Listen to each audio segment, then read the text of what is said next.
బీహార్ ఎన్నికల కోసం బీసీ నినాదాన్ని ఎత్తుకుందా ఇక్కడ కాంగ్రెస్ పార్టీ? ఈ అనుమానం ఇప్పుడు కొంతమందికి వస్తుంది. ఎందుకంటే గతంలో చూసినాం మనం మహారాష్ట్రలో ఎన్నికలు జరుగుతున్నప్పుడు ఇక్కడ కులగణన స్టార్ట్ చేసిర్రు.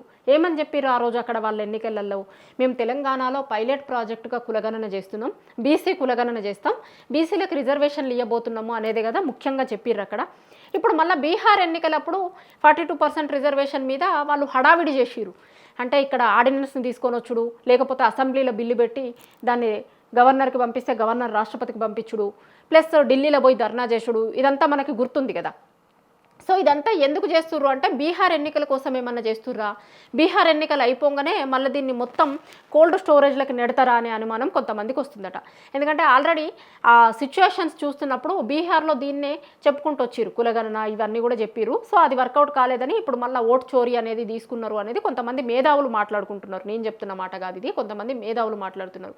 ఆ బీహార్ ఎలక్షన్ ఇష్యూ ముగియంగానే అసలు ఈ బీసీ వీళ్ళు కాంగ్రెస్ పార్టీ తీసుకున్నటువంటి బీసీ ఇష్యూ కూడా పక్కకి పోతుంది, దాన్ని ఇంకా పట్టించుకోరు అనే గుసగుసలు వినిపిస్తున్నాయి ఇప్పుడు.